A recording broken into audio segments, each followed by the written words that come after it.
Ada, saya sedang membuat bika Ambon, tapi dengan cara saya sendiri. Saya tidak menggunakan teflon karena teflon saya takut tidak muat, jadi saya menggunakan alat bantu cetakan ya kayak gitu.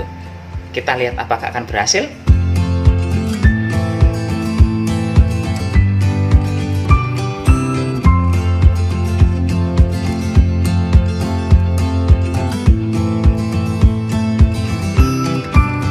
Halo Bapak Ibu dan endolers yang ganteng dan cantik sedunia, jumpa lagi dengan Santo Sapi.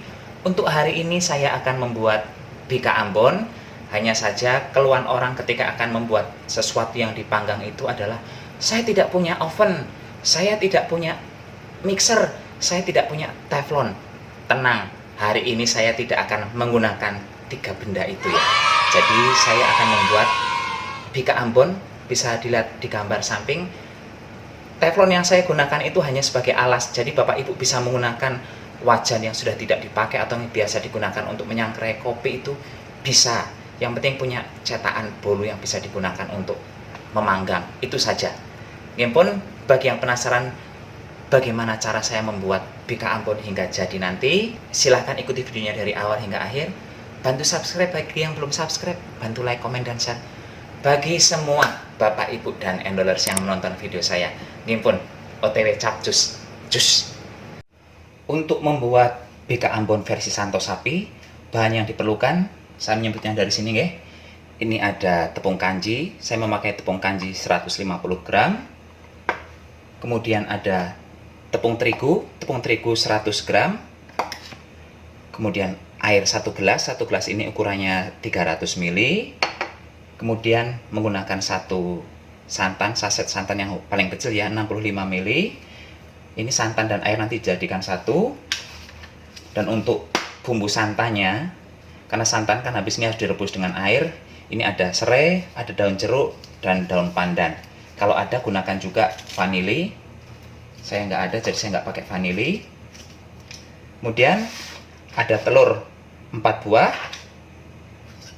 Gula pasir ada 150 gram. Nanti garam saya perlu sedikit. Dan ini saya sudah mengetes raginya. Dan untuk ragi saya memerlukan 1 sendok teh. Harusnya ragi ini digabung dengan terigu dan tepung kanji ya. Cuman karena saya takut raginya nggak hidup, makanya saya buat dulu dengan air. Ternyata oke. Berikutnya ada margarin. Margarinnya tuh 50 gram. 50 gram itu satu saset yang ukuran plastik kayak gitu ya, dibagi jadi 4, satu saset itu kan 200 gram. Ini diambil seperempatnya. Kemudian terakhir ada susu kental manis, saya hanya butuh sebanyak 2 sendok makan. Kalau enggak beli yang sasetan kecil aja itu. Dah, itu saja bahan-bahannya. Dan langkah pertama adalah Anda harus merebus air dengan santan, dicampur dengan daun-daunan ini ya. Dan saya tadi sudah melakukannya. Ini panci bekas merebus air tadi, jadi airnya air putih biasa direbus dengan menggunakan bumbu-bumbunya, kemudian baru akan saya campurkan dengan santan. Ini santan saya masukkan, nggak perlu direbus santannya, nggak masalah karena ini saya menggunakan santan instan, kecuali dengan santan yang kita merah sendiri harus direbus, harus mateng ya. Karena kalau santan instan ini kalau kita bikin dawet atau apa langsung dimasukkan di gelas juga nggak masalah. Berikutnya kita masukkan air raginya. Dan karena kita tadi membutuhkan santan 300 ml, sementara untuk membuat raginya saya memerlukan air, jadi saya tadi merebus airnya tidak sampai 300 ml ya, karena sebagian saya gunakan untuk ragi. Tepung kanji saya masukkan.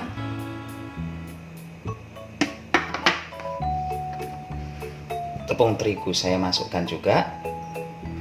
Ini diaduk-aduk hingga tidak bergerindil. Oh iya, saya lupa menyebutkan bahwa kita perlu bubuk kunyit. Jadi ini saya masukkan bubuk kunyit di sini saja ya. Mohon maaf, ini bubuk kunyitnya kira-kira saja. Setelah yakin tidak ada yang bergerindil, maka langsung ditutup dengan kain yang kering.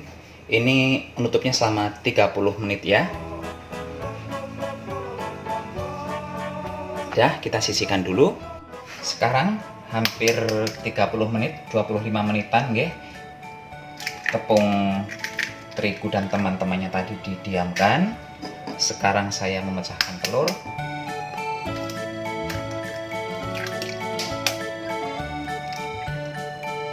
Berikutnya masukkan gula pasir. Kemudian ini akan saya kocok menggunakan whisk ya. Dikocok gini aja. Yang penting gulanya mau larut, jadi nggak perlu mixer juga nggak masalah.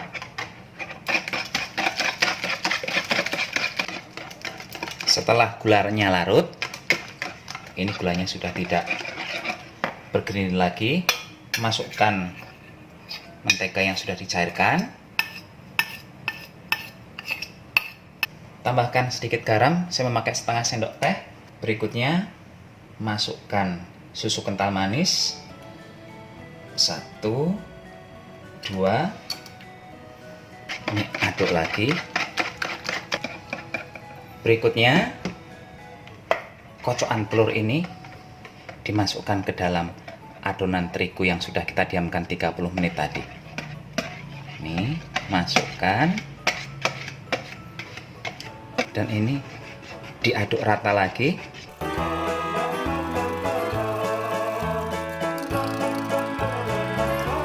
Sesudah rata, ini akan saya diamkan selama 1 jam lagi. Tutup kembali. Kita jumpa 1 jam lagi ya. Sekarang sudah 1 jam semenjak saya mencampurkan kocokan telur dan adonan terigu. Ini hasilnya begini. Kita lihat dulu. Ini hasilnya. Dan ini akan saya aduk-aduk lagi. Sekarang saya sedang memanaskan cetakan. Karena saya merasa teflon saya kecil, jadi saya akan menggunakan cetakan ini saja. Semoga berhasil ya. Semoga nggak ada masalah. Karena ini juga menjadi penghantar panas yang bagus. Aluminium.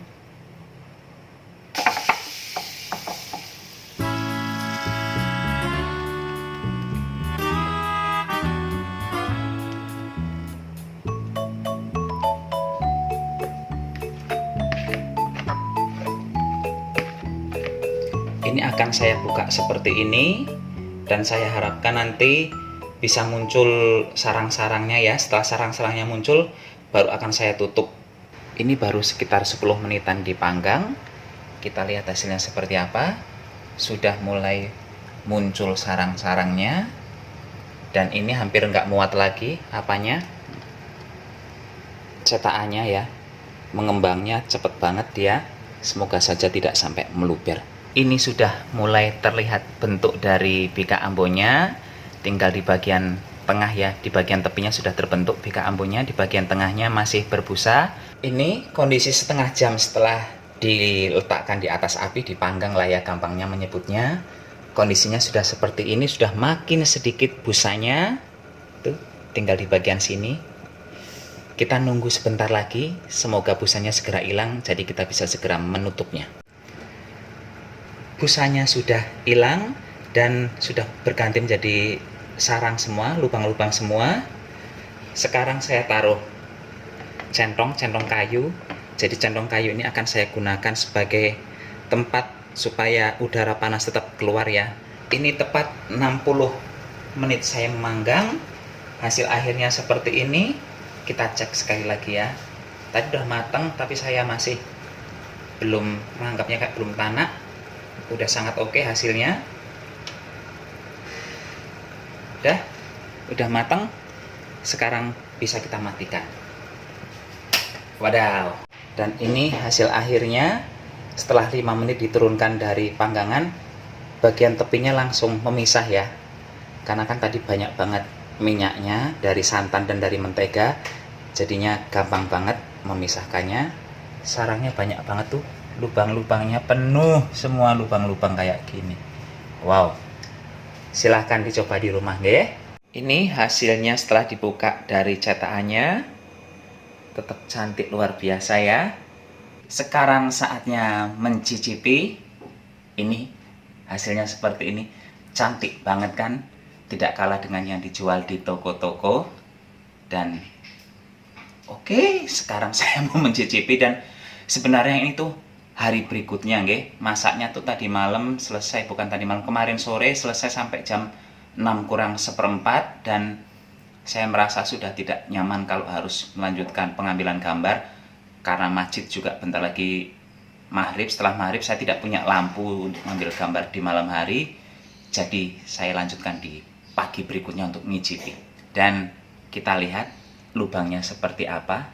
Tuh, besar banget. Jelas nggak ya gambarnya ya?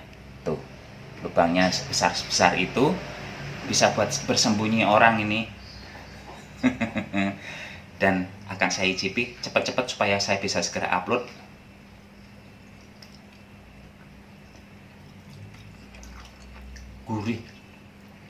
Gurih banget, kenyal.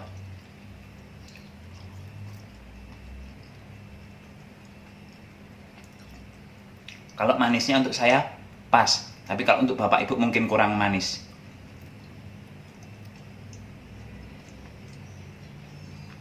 Kalau untuk wangi, untuk gurih, untuk segala macam kecuali manis nggih, sudah sama persis dengan yang dijual orang dengan harga satu loyang yang mahal banget itu.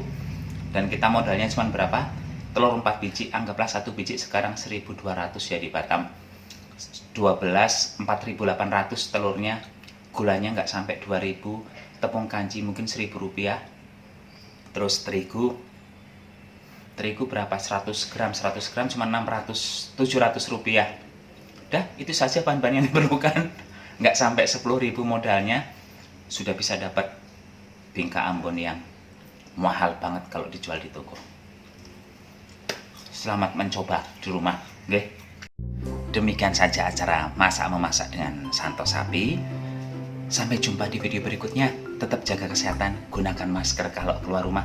Mohon maaf kalau suaranya kayak kodok, baru bangun tidur terus mandi terus bikin video ini. Ngimpun, bye.